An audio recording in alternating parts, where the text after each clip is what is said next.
Jazz clubs around the world are sitting empty, but jazz musicians will always have great music and stories to share. And since jazz fans aren't able to get out to hear great music, we will deliver jazz to you at home. Welcome to Jazz Home Delivery with Tim Tamashiro.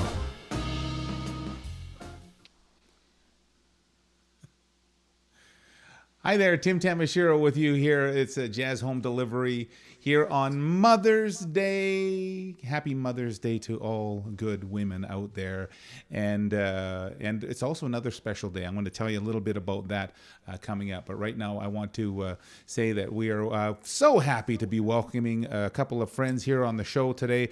Aimee-Jo Benoit, who is a vocalist here from Calgary, mom of 3, huge community supporter. It's going to be great to talk to her. And we also have Richard Underhill. He's a Juno Award winning sax player and one of the founding members of the Shuffle Demons. Holy cow, they're here with me right now. Boom, boom, boom. There they are. So nice to see you both. Hello. Hello. Hello, hello. So good to see you Singing both. hellos. Yeah. You, Aimee-Jo, you are a mom of 3. Did you have like special crafts, breakfast, extra love today? Yeah.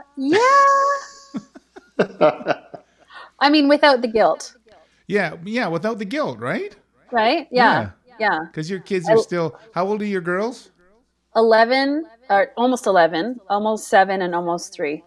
There you go. So you have a nice cross section of all ages. Oh yeah, there. I have all of the problems and diapers to hormones and the good stuff. And as I mentioned to you before, this flower jacket is for you because I couldn't buy you flowers, and it's this flower jacket for all good mothers out there. So thank you for loving us. Thank you, Tim.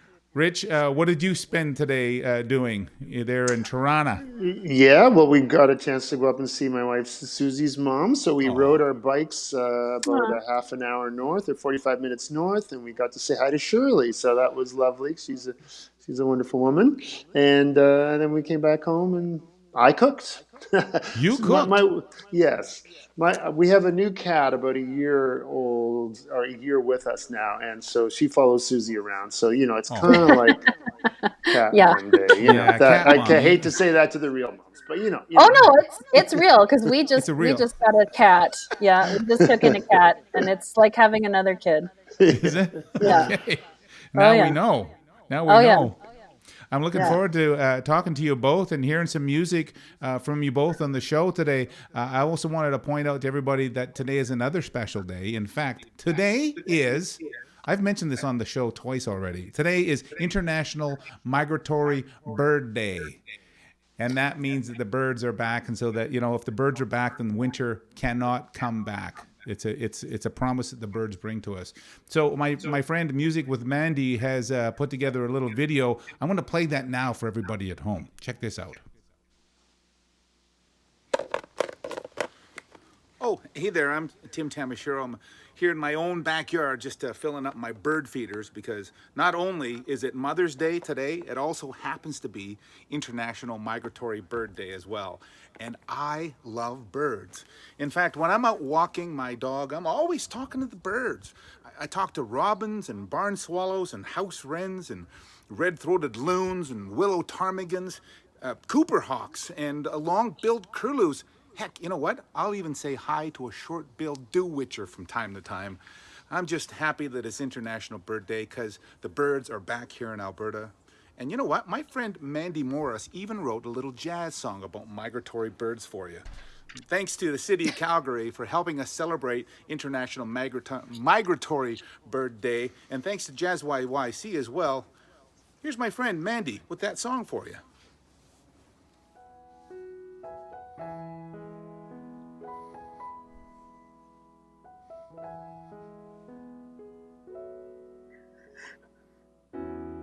She sings outside my window. Little bluebird, tweet your tune. Morning song, your melody. Sing the sun, sing the wind, sing the trees, sing 'cause you're free.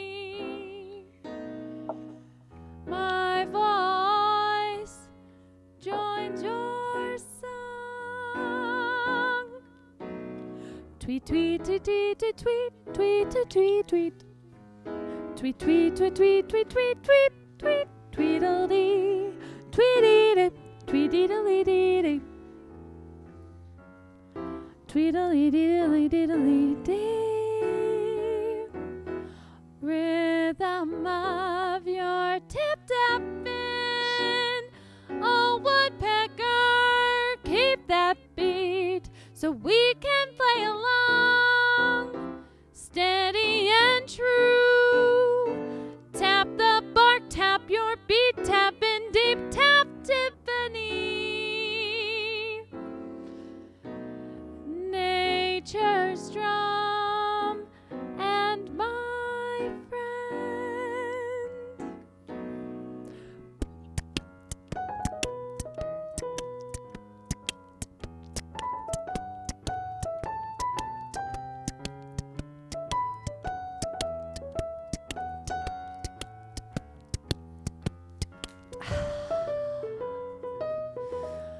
Bright eyes stare at the moon, the old gray owl gazing at what sparkles up above, crooning a tune.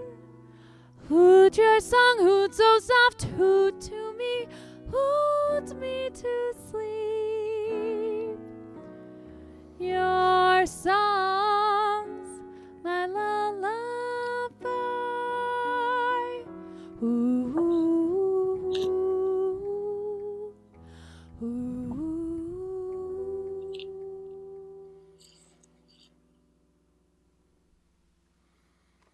Oh, mountain bluebirds. They're beautiful. Hooded crows, golden crowned sparrows, yellow-headed blackbirds. Oh, they're all awesome. Man, I love birds. And thanks again to the City of Calgary for remembering the birds and for supporting jazz here in Calgary. Well, there we go. The bird video. We are officially now in celebration mode for International Migratory Bird Day. Cheers to the birds. Cheers to the birds. We're all drinking gin drinks here tonight, ladies and gentlemen. Yes. Do you have a favorite bird? Mine is the short-billed dew-witcher. Wow. Is that a real bird? I don't know. It just kind of showed up in my notes, you know. I thought, short-billed dew-witcher, of course I would like that bird. I guess it's the blue jay for me. I don't know. The blue jay, That's a pretty bird. in Toronto fashion. Yeah, we get a lot of the flicker birds in our backyard, so they're really pretty. They're like mini woodpeckers, and they kind of have white and black speckles and like the long beak, and That's nice. they don't make too much noise. I talk to the birds all the time, so yeah. But right now, I'm going to go and Rich, if it's okay with you, I'd like to go and talk with Aimee-Jo. Find out about her Mother's Day. I'll come back to you in a little bit here, but Aimee-Jo and I, we have the screen. Welcome. All right. I have a little applause button for you. I have an applause button. You're there, baby. Happy Mother's Day to you. Thank you so much. You are a busy lady with life and raising children, and you recently started I don't know how recent it was, a blog called MotherMusicHood. Tell us about that. Yeah. I started it back in November, actually, was when I wrote my first post. And initially it was kind of just a place to reflect on my experiences and to share wisdom and ask for advice. And also to kind of also connect the community a little bit by kind of interviewing fellow musicians who were in the same, position that I was in terms of being at home and not being the main breadwinner or being the main breadwinner. It depends on who you talk to, right? That who I would interview. But I actually had Elizabeth Shepherd on as one of my first interviewees right before everything hit the fan. So that was kind of neat to get her perspective, because she's a busy touring lady.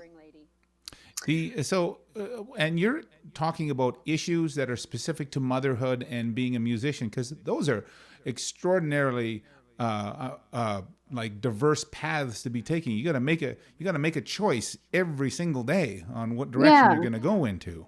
Yeah, and I mean, I can't speak for visual artists, but I know that I think the major dilemma for musicians is just our hours are terrible, and we can't really work from home all that easily, especially if the kids are at home and not at school. So that's become very interesting, especially with COVID. I know for a lot of my friends who are trying to teach from home and have their kids at home and trying to be creative and write, and it's even harder now. Yeah, for sure. And so you can spend your time now practicing when you get a moment. Oh, Tim. Or do you get? Oh, your questions are so charming from a non-mom. Do I practice? No, you know what? Even in my pre-COVID, I'm a project person. So if I have a project going, I will listen incessantly to something, but I don't actually practice at home. Oh, okay. When I have something that I need to work up to, I usually take a few lessons with Leon Terides, and I get out to the conservatory, and I enjoy it more to get out of my space to work on my skills, as opposed to trying to work on my skills at home. I don't do it well at home. And I learned that about myself. I don't try and force myself to practice at home. Yeah, well, because and I've had children, and I've worked out of the house my entire career for the most part as well, and it's they do demand attention. They do demand things be done at a drop of the hat, and it's pretty hard to kind of plan around those, a music career. Well, and I just find the house very distracting too, because there's always something to do. Yeah, like gardening. Yeah, gardening and baking. Laundry and just I tend to get distracted very easily. So you said that you did those activities, the gardening and the baking and doing all those different things that around the house that are trying to help the family and whatnot. But you felt that maybe those were the wrong activities for you to be putting your time into creatively. Yeah. Is that true? Yeah, I mean, at the beginning, when my first daughter was born, and you're in nap land, where there's 3 naps a day, and it really cuts into what you can actually get out and do. And I was in a band at the time, and even that I couldn't really participate. I couldn't wrap my head around how to do it all. Yeah. So I kind of withdrew a little bit from the band, and in the apartment became kind of my creative space, and I did a lot of baking, and I did canning. I learned how to can, which was really fun. And I didn't go a full Pinterest. Go on. Describe. But I definitely went headfirst into creating a home. Yeah. Yeah. Full Pinterest. I love that. That's that's a very specific term. Yeah. And but you also cited one of your heroes, Sheila Jordan, of the fact that, well, tell us about Sheila Jordan. Why do you admire her so much? Because I mean, she's a great role model to have. She's a great role model. Her circumstances were a little different because she was raising her daughter on her own, but just because she became a parent, it didn't stop her from pursuing what filled her up. And I think that was a lesson that I've had to learn over the last 10 years, about putting not necessarily myself first, but to fill my cup as well as the kids, and to make sure that I'm partaking and socializing in my community and not just their lives and their community. Yeah. So the last 2 years, especially since my last daughter was born, I've spent a lot of time and energy inserting myself back into the community and working on the projects that I've had in my back pocket for like 10 years. Yeah. And getting, and I mean, there's a lot of psychological studies available that say that, doing work in the community and helping others, volunteering, acts of kindness, all those kind of things, that they do have similar effects on our well-being as, as going out and, being in a band but I mean, help me understand, because I can't say that I can fully understand what it's like to just kind of go, okay, well, I have kids, so it's hard for me to, dedicate more time to music. But it's reality. Yeah. I mean, I think part of it was also I set myself up that way because when I was touring, before I had kids, I always thought to myself, oh, if I have kids, I don't think I could do both. And I would choose my children, essentially. Yeah. It was like that mental space that I was in. And that's what I did, in fact. And even up to this release coming up in June, like, honestly, COVID has kind of given me an exit plan in that I don't have to plan a tour right now. Oh, well, that's it. Well, yeah, that's a unique perspective. But you still want to release your album and still have like all the benefits that come along with putting your time and attention and energy and creativity into one package. How's it feeling for you? Does it feel stifling that COVID is kind of throwing the brakes on it a bit? Yeah, I mean, the release wasn't planned until June anyway, so that is good. But it does feel different, and I'm saying that because I don't know how it would feel any other way. But the cool thing that I've been able to experience is, I feel like the music means so much more right now, and being able to drive around and drop the CDs off at like friends' houses and neighbors' houses and people that pre-ordered, and it's another way of connecting. Yeah. And it feels good. So I try not to focus too much on what could have been or what might have been for this release, and just focus on what I can do for the music, and not the other stuff will happen eventually if I can just, continue down Sheila Jordan's road. And incidentally, for those of you who might not know Sheila Jordan, how old is she now? And she's still singing. She's still out touring and doing gigs. She's in her early 90s, and she's still traveling. So, and she's on Facebook. You can leave her a note. She'll respond.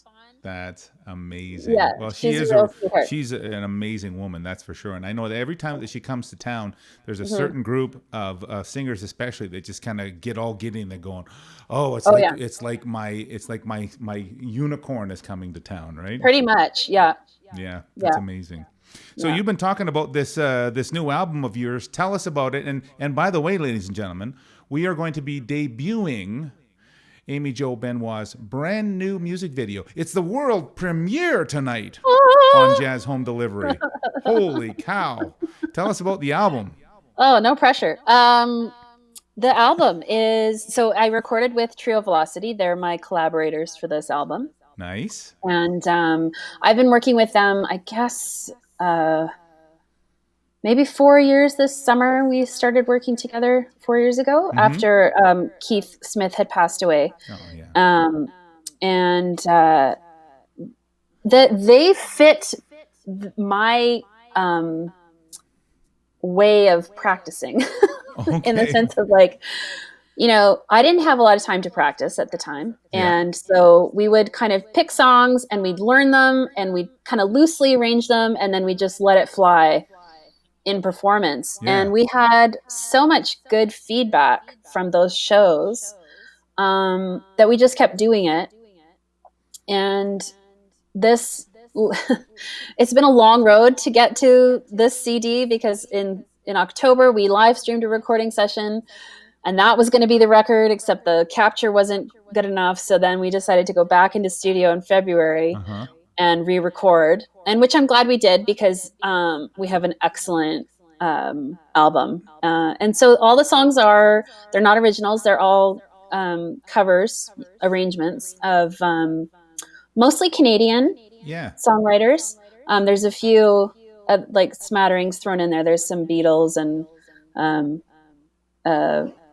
Kurt Cobain and I'm trying to remember. I should look. I'll look at it. Oh, you just happen to have your CD there. Well, hold it up so everybody can see. There you go. There you go. You got it all figured out there, sister. Yeah. So we worked on arrangements for these, and after we did our live stream session, there was a few months in between, and so they kind of had a new feeling when we got into studio, and we ended up scrapping a few and adding a few. And it you know, I believe that things work out the way they're supposed to, regardless of whatever wrench gets thrown in. And this is kind of the result of the wrench. That is true motherhood spirit. You know, you just deal with whatever comes. You go, well, this is happening now. I'm going to deal with it. Right. Yeah.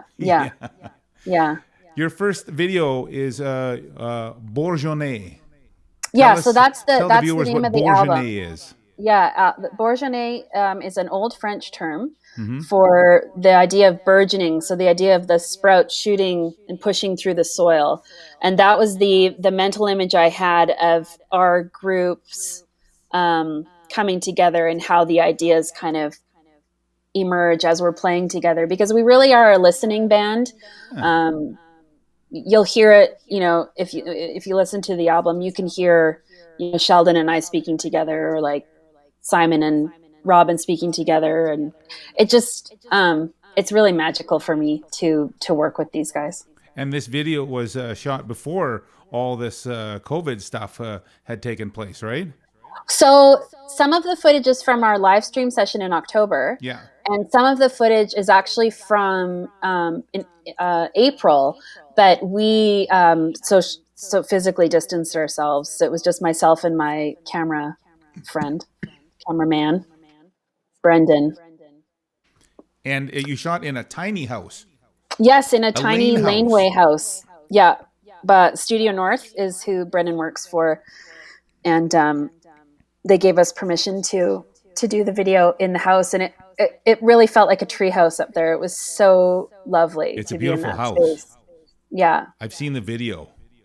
Good. I'm excited to show everybody. Shall we show them now?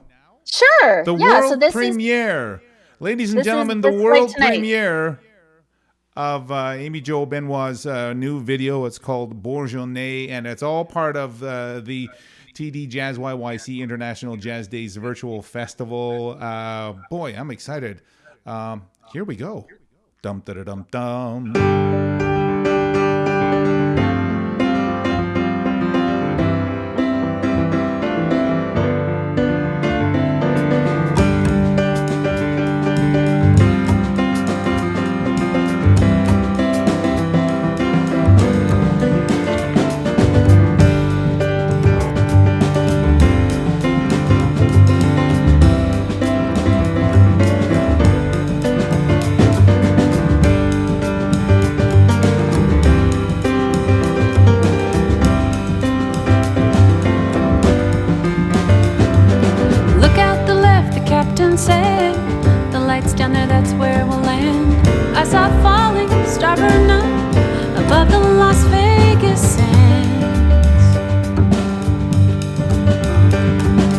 Wasn't the one that you gave to me that night down south between the trailer. Not the early one that you can wish upon, not the northern one that guides in the sailors. Star bright, you've got the loving that I like, alright. Turn this crazy bird around. Shouldn't I got on this flight tonight?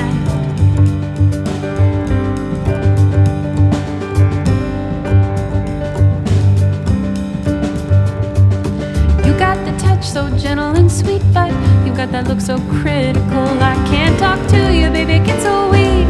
Sometimes I think love is mythical. Up there's a heaven, down there's a town. Blackness everywhere and little light shine. Blackness,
drum you out of my mind. They're playing goodbye, baby, baby, goodbye.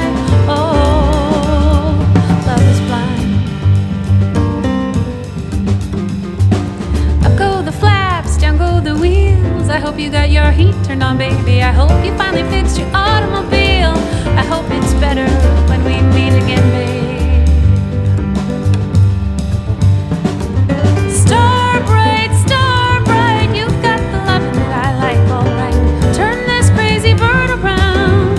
Shouldn't I got on this? Star bright, you've got the love that I like, alright. Turn this crazy bird around. Shouldn't I got on this? Star bright, you've got the love that I like, alright. Turn this crazy bird around. Shouldn't I got on this? Star bright, you've got the love that I like, alright. Turn this crazy bird around. Da-da-da-da-da. Star bright, you've got the love that I like, alright. Turn this crazy bird around. Star bright, you've got the love that I like, alright. Turn this crazy bird around. Oh, da-da-da-da-da-da-da. Sa-da-da-da-da.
And there it is, ladies and gentlemen, the world premiere of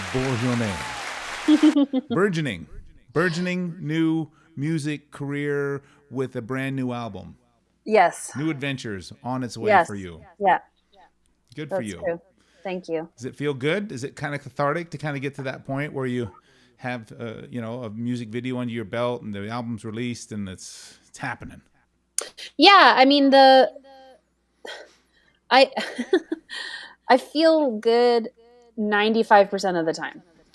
Well, that's human. Yeah. Right? Yeah.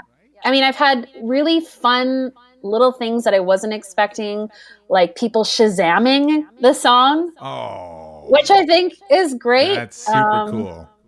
And those kinds of things. CKOA is giving it a lot of love. Lila played it a couple of weeks ago on Saturday Night Jazz, and stuff's happening. It's good. I have another single coming out next week. Very cool. Or the 21st, whatever date. 21st. I don't know what day it is today. Today's the 10th, so another 11 10 more days. Yeah. A weekish, yeah. Yeah. So. And then on top of everything else, congratulations, by the way. Thank you. On top of everything else, when COVID hit, your heart exploded and said, I got to help the jazz community. And you started an organization called Calgary Jazz Relief. Can you tell us briefly about what you're doing and how people can help? Sure. So, a couple of days after all the work evaporated, a few of us met at my dining room table. And obviously before we knew we had to not see each other. Yeah, right. Which, was kind of a weird last supper.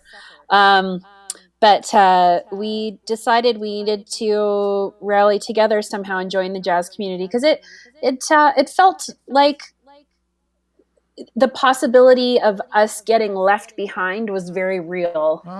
And you can see that at the beginning, where the government was kind of fumbling with how do we, and start these payments, and who's going to qualify and who's not going to qualify. And so in like a matter of, I guess about 6 weeks, the team that was assembled, who is Lisa Buck, from I'm gonna like forget names now, which is terrible. Cody and Stephanie Hutchinson, Mark DeYoung, saxophonist Mark DeYoung, Stephen Gallant joined us, who he works with Beakerhead, but he's a big supporter of the jazz community in Calgary, and he's helping us out with all of the money and all those tanglements that nobody likes. And Deb Rasmussen, of course. And so we've been raising money through GoFundMe, and so far we've been able to disperse funds to 8 applicants, which has been great. We kind of call it right now, we're helping people buy groceries. They need groceries.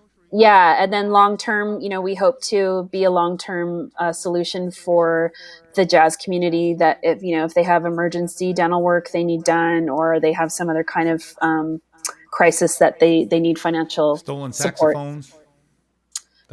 That's a problem in this town, right? Yeah. So I'm proud of it. It was really tiring. I got a little burnt out from that. I go into high functioning mode when crisis hits. So, well, that's a good thing. But it often results in good things. So, yes. Well, I was going to say, it does result in good things, and you help others, and that helps you as well. It's you could never go wrong with helping other people, right, Aimee-Jo? Yeah, no, exactly. Yeah. And if you want to donate, calgaryjazzrelief.ca. Yes. This is the website. For sure. calgaryjazzrelief.ca. That's where you can make a donation. And I'm just so happy for you and your new album release and your new video, and for helping out in the community like you do. And thank you so much for being on the show. Oh, thank you. And if any, I'm happy to, if there's folks out there watching who want a copy, I'll give away 5 to the first 5 that comment. To the first 5 people that comment. Okay, well, leave the comment, and she's going to track you down. You got CDs coming your way. Aimee-Jo Benoit, ladies and gentlemen, thanks so much for being part of the show. Thank you, Tim. You bet. I got my friend Rich over there. There's Rich. Hi, Richard Tim. Underhill. Look at how handsome you are there, sitting in Toronto with wires plugged into your head. Yes, indeed. One of the founding members of the Shuffle Demons. What year is it now for the Shuffle Demons? 35th year. Yeah, we started in September 1984, and as actually Young and Bloor when we started. Mike Murley and I. You and Mike Murley. What do you mean Young and Bloor? Like literally on the street? Absolutely, on the street. So Mike and I were going to York University, and I sort of became aware of him on my first bus ride there, and then just kept, he was the first person I saw with a sax case, and his sax case was kind of slick, and I was like this kind of quasi-hippie from the interior of BC, and I kind of thought I didn't like that. I thought, oh man, this guy's too slick. Really? But then he was the only guy I knew, so then we became friends, shared a locker. He invited me to live in his house when someone left. Wow. And then I was busking to put my way through school. He was doing wedding gigs, and I would come home with a massive sack of change, and he would have made about the same amount at the wedding. And he was like, man, I got to try that sometime. So we went out one day. I convinced him to go out. We did well, and we had fun. I mean, we hadn't played together because, even though we lived in the same house, he was very technically advanced and just knew the horn inside out. And I was a little scared of him because I was a little bit more of a free jazz guy and not as technically proficient or aware of harmonies and scales and all that stuff as him. So we hadn't really connected, but that was our first connection, and then it was great. It was a really nice yin yang thing. Yeah, and then the next thing you know, you're signed to a record deal, and you're doing Spadina Bus and Out of the House Roach, and you're getting videos on Much Music, and I mean that was super cool. Yeah, it was great. Well, one of his great friends at York was Stitch Winston, and he also had his best friend from Nova Scotia, Dave Parker, who was the hit writer who wrote Spadina Bus and Out of My House Roach. And it was really neat how the puzzle pieces fit together. You know, I was kind of the instigator. We had hit writers, we had great percussionists, we had great sax. You know, it was really cool. And so for 35 years, the Shuffle Demons have been bringing the party and to wherever you go. And this is part of your joie de vivre. You said that this is, it feels like you've been in retirement for 35 years. Can you explain that? Yes, that's one of my favorite lines. You know, what do you do? Well, I've been retired for 35 years, because what do retired people do? Well, they often get together and play music with their old friends from high school. Well, I'm still doing that. And then they might, you know, have a drink while they're doing the playing. Okay, I do that. And they love to travel, and I do that. And they make a little bit of money, and I do that as well. So I'm basically retired. Yeah, the key is that, you know, you don't have a vault filled with gold coins like Scrooge McDuck and you can't go swimming in it, right? Exactly. No, Yes. you know, this COVID-19 thing is difficult, and I appreciate Aimee-Jo's efforts to help the community, because I know a lot of us were at wit's end. But in essence, we've been really used to surviving on not much for a long time, particularly in the jazz corner of this industry. So you know, it's just another little curveball that we've got to deal with. You know. Yeah. And so right up until the lockdown, you were touring. You said you'd spend about a third of the year on the road, demoning around the world. Places like where? Where would you go? Yeah, well, Demon Stitch Winston is just incredible in his ability to find gigs, get people interested, and then we apply for Canada Council grants together, and they've been just absolutely fantastic in their support. And so in November, we were in India for about a 12-day tour. In January, we were in Barbados and Bequia. We've done South America. We've done China 3 times. That was our 3rd time in India. Wow. Australia, New Zealand 3 times. Across Canada, of course. So, yeah, in a way, this, once again, unfortunately, we've had the shutdown, but in a way, as Mary Jo was saying, you don't have to book another tour for a little while. And Aimee-Jo, sorry. And that's kind of a relief in a way, to be able to sort of sit back and take things in and reestablish and rethink a bit. Is this your first chance to do that? In a while, yeah. I would say, yeah, it's been really, we get off the road, finish the grant report, and then there's another set of flights to book, you know, or another, you know, another grant to apply for, and then another sort of round or another album to make. We just put out a new album recently. So, yeah, it's been quite a roller coaster. And I mean, I really do thank Stitch. I liken it to, he's in the corner digging out the pucks and passing them out in front of the net, and then, you know, I'm swiping at them, and a lot of them go in. You know, so. Yeah, and you said that it's an interesting dynamic that you guys have found over all this time of being friends and being colleagues and musicians together and playing on stage. Is that Stitch is out there finding the gigs, and you're doing the road management stuff, booking hotels and flights and blah blah blah. It's a ton of work, and I'm so impressed that you both are so adept at it. Yeah, it is a ton of work. I know people have asked Stitch to book for them, and, you know, his line is, well, you know, after putting in all that work, I really want to do the tour. I don't just want a few bucks, you know, a little percentage of whatever it is. I want to go to these exciting places that I booked. And for me, it's this exciting challenge where I'm there with my Expedia map trying to think, okay, where's the club? Oh, club's in the hip part of town. Okay, then we have to book the hotel near the club, or the festival's way out in an industrial area. Okay, let's book the hotel in the hip part of town. Usually I just book the hotel in the hip part of town. In the hip part of town. This is touring, lodging, education 101 from courtesy of Rich Underhill. Yeah, yeah, exactly. So now you have been working on a new album. Well, describe what you've been doing, because it's not necessarily a new album. It's some catalog that you've had.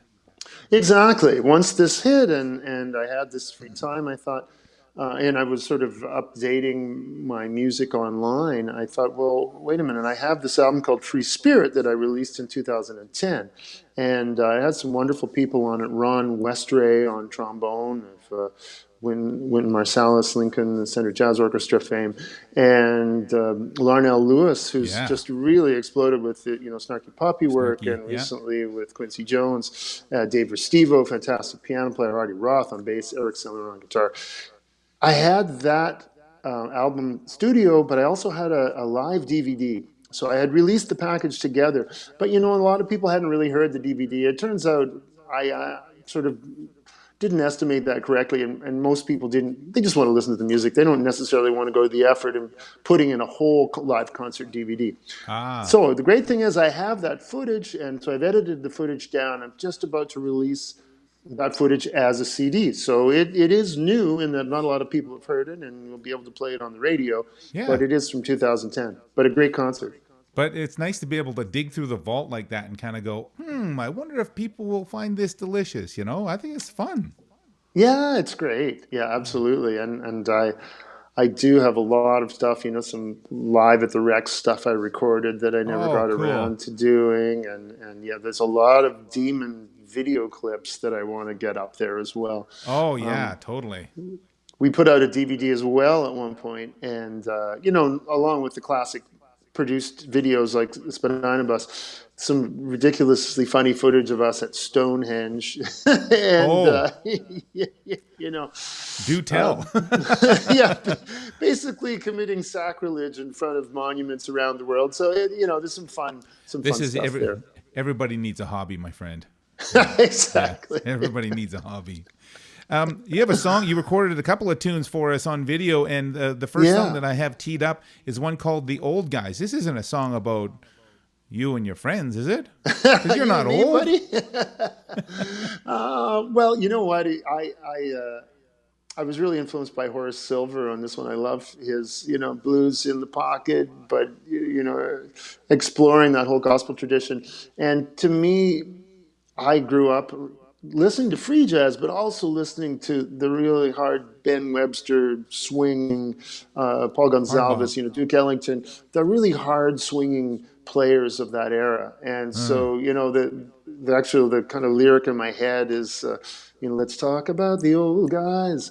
Man, could they play? So, it's about the swing and the feeling and the vibe that those players had. And Mike Murley, for all of his technical genius, really loves the blues and turned me on to a lot of great stuff like Arnett Cobb and people like that. So that's kind of the genesis of that song. Genesis. So it's steeped in recognition and awesome sauce, and I'm excited to play this for everybody. Ladies and gentlemen, we have our friend Rich Underhill here as part of the TD JazzYYC International Jazz Days, the virtual festival. This is the first of two songs that he's going to play, and the first one is called The Old Guys. Here we go.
ladies and gentlemen, Richard Underhill doing the old guys, playing the old guys. They got the applause button. I'm even going to give you a cash register button just because you're just so wonderful. May that bring you a vault full of gold coins like Scrooge McDuck. I don't know where to put them. Yeah, we don't know where to put them. Tell me about that painting behind you, because it's just been capturing my eye the whole night. Oh, great!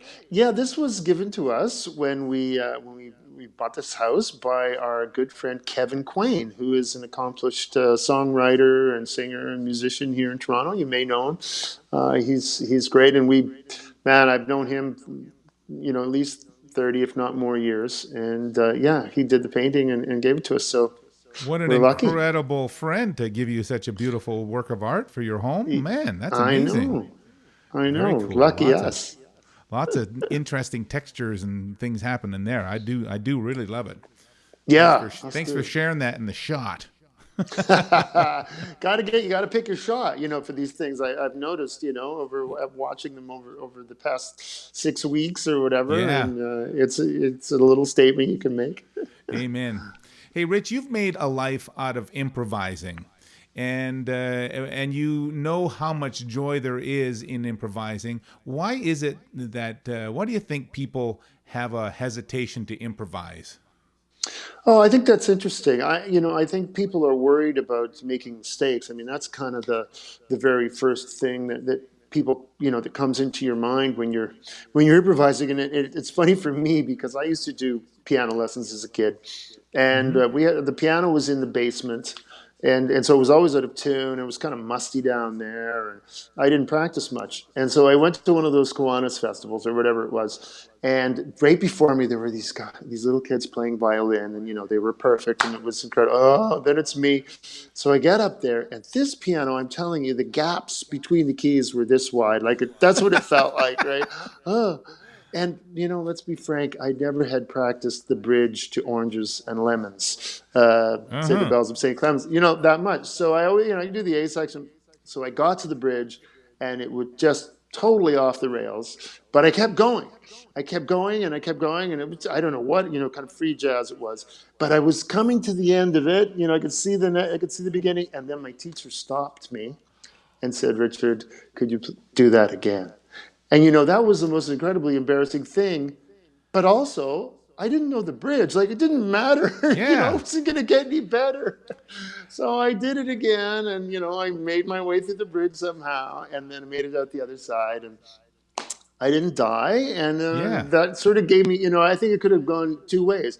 I could have stopped playing music forever, or I could have done what I did, which was okay, I'll do that again. I'll take a chance. And so that's how it kind of worked for me. And I think it's important for people to, when you're starting out, especially it's okay to make mistakes. And in fact, those mistakes can lead to something interesting. For sure. And I mean, there's that fork in the road. You could have gone, oh my God, I don't ever want to do that again. But your brain automatically went to, that wasn't so bad. I survived. Yeah. I love that about you. Go ahead. I was just going to ask you, so when you really encourage people to play along, so to speak, when you're doing Shuffle Demons gigs, especially, you really want the audience to get involved. And if that means they're clinking on their glass with a chopstick or whatever the case, then do it, right? Exactly. We did this wonderful thing on Spadina Bus where we walk through the crowd. It's really the highlight, not only for the crowd, but for us. We love getting out into the crowd and interacting with people. Tough to do nowadays. But I also, I participate in the community with some community groups, which is really fun. So I encourage people. The Shuffle Demons did a world record attempt where we got 900 people to play the Hockey Night in Canada theme. I remember that was actually that was celebrating the Calgary Flames run to the Cup, actually. And it happened in Toronto? Holy cow. That's amazing. We could have jinxed it, actually. That might have been. Well, there's that, so we played the Hockey Night in Canada theme, and then they kind of got rid of that theme. And then we did the Spadina Bus, and there's no Spadina Bus anymore. Yeah. So, we're not playing O Canada in the near future. I just want to let you know. Yeah, okay. Because we don't. Yeah, you don't want to jinx it. But Anybody. anyway, we did this world record thing, and it was so wonderful. There were, fathers and daughters and mothers and sons, and all these people who brought their instruments out of their closets and out of their basements to play, and it was It looked just like a a plumbing wonderful convention, I'll bet. It was just Yeah. amazing, I'll bet. Yeah, it was so cool. And so I'm also involved in other community events. There's something called the Festival of Lights here in Toronto, the Solstice Festival on the 21st of December, where we welcome back or encourage the sun to come back on the longest night of the year. And that's a mix of ringers, professional musicians, and community people who don't play that often. And Sure. it's a really cool sound. And it's just, I get off on the joy that people have playing with other great players, just like all of us even though we're professional, when we play with other fantastic musicians, we get lifted up. And I love trying to help, do that for people. And do you, is that one of your key messages to people, is just go, do it, improvise, have fun, enjoy it? Yeah, get out there. We have some simple songs that we'll run over, but then I'm always, straying off Yeah. and changing with the situation. The parade might get stuck, or there may be another band that kind of melds with us, so we go with it. And it really has, I've seen a lot of growth in a lot of the players that come back year after year, who've really started to feel that, and it's great. I love that open heart that you have for all musicians, regardless of where they're at in terms of, professional, amateur, community. There's just music. There's just joy in music, period, right? Absolutely. And it is a language, so you may speak with an accent, or you may not know all the grammar, but, you're still communicating. And I think, our ancestral times, we were around the campfire, and there may have been people in the group that could lead, but the whole group would sing, or the whole group would, be part of it. And I think that's a really important part of what it is to be human. And in a way, because we've commodified it by putting out CDs it has divorced people a little bit from that innate musical ability. So they're consuming it rather than participating in it. And I really like it when people can do both. Participation Yeah. in music. yeah. Hey, there's a brand new Demons album, Shuffle Demons album out now, appropriately called Crazy Time. I know. Crazy Time. But Yes, it has nothing to do with the fact that we're going through the COVID thing. It was just crazy. Well, explain what Crazy Time were you thinking? Well, I mean, I actually ran for mayor of Toronto when Rob Ford was running the second time, and so it was all around the time of the Crazy Town thing that we were in. And so I'd written this song as part of my campaign, which I never really got to. So it was sitting around, and then I looked at the time we were living in 2019, and even though now that seems like the faraway sane times that we were living in, it still was pretty crazy. Yeah. We had Donald Trump, we had the looming climate change apocalypse, we had the kind of overextension of the monetary system, and all these all kind sorts of stuff. Yeah, all kinds of wild things that we were dealing with. And so I decided to put that into the song. And I must say, before Donald Trump was elected, our album was called Cluster Funk. So I don't know. I don't know. I'm scared to do the next album now. I better do something positive, something very positive.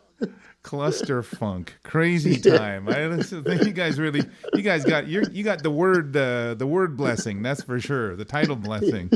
Yeah. Oh, that's amazing. Absolutely. So this song, you have another song that you've made for us. It's called Bike Lane. Can you tell us about this? Because this one has a definitely like a different zhuzh about it. Yeah, and this is fun. I decided to.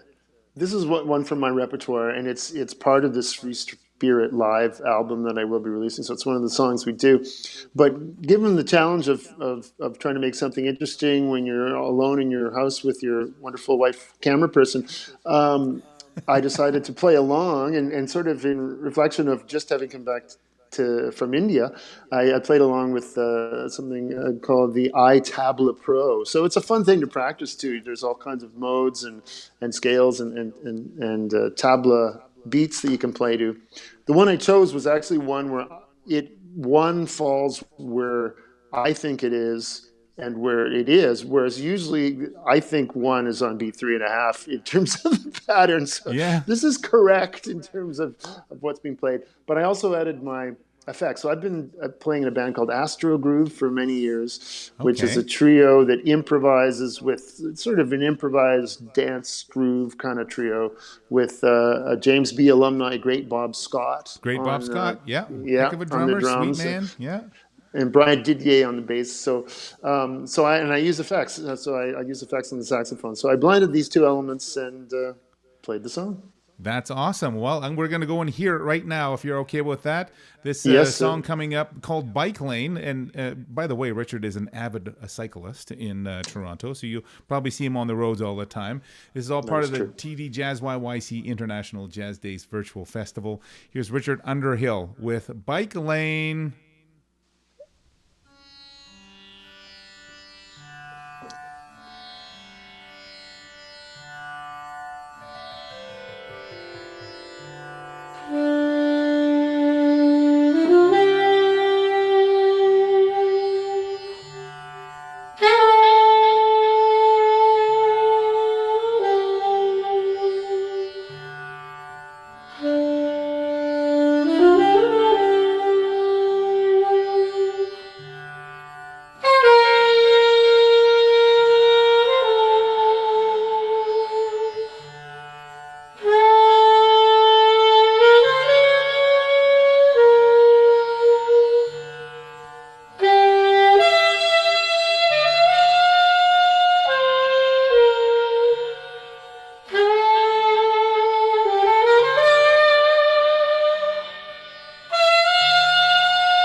And there he is, ladies and gentlemen.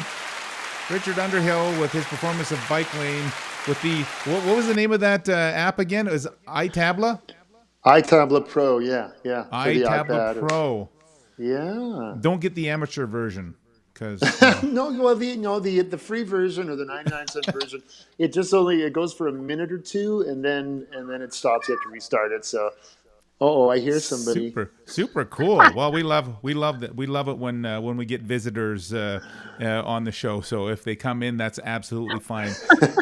Richard, thanks so much for the chat. I'm going to go and bring in Aimee-Jo Benoit into the frame here. Aimee-Jo's giggling, having a good time because her kids are being kooks.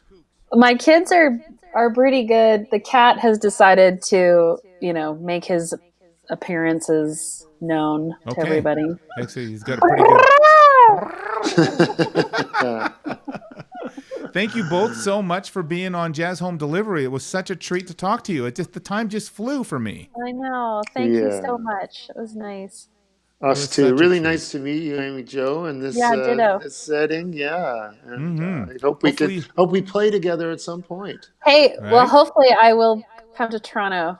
I have lots of good reasons to. So yes, that's exactly. We'll all book a trip out to your part of the town of the world, as long as you book a trip out to our part of the world as well sometime, Rich. Absolutely, I always love it there. I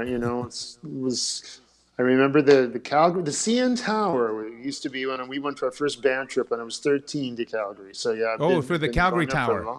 Yeah. Yeah, it was called the CN Tower back in my day. Was it really? Yeah. Wow. Yeah. I did not know that. Holy cow. Yes. Thanks again for being on the show, you guys. We have a bunch of people to say thank you to who have helped bring this whole Jazz Home Delivery together. But you guys were absolute aces. The time flew. Let's get together again soon sometime when we can hug each other. That would be nice. Okay. Sounds great. That's wonderful, Tim. Thanks so much for having us. Thank you. See ya. Take care. JazzYYC would like to thank the following sponsors for their generous support that has helped bring this virtual jazz festival to you. TD, Jazz Home Delivery, the City of Calgary, Alberta Foundation for the Arts, the Government of Canada, Calgary Arts Development, Inglewood BIA, CKUA Radio, Calgary Public Library, CADME, the Coalition for Music Education Music Monday, Studio Bell, home of the National Music Center, Decidedly Jazz Danceworks, and the Music Mile. Thank you. If you've enjoyed this broadcast, please subscribe to this page, and if you want to receive more information about this or any of JazzYYC's other upcoming programming, please visit jazzyyc.com and become a member.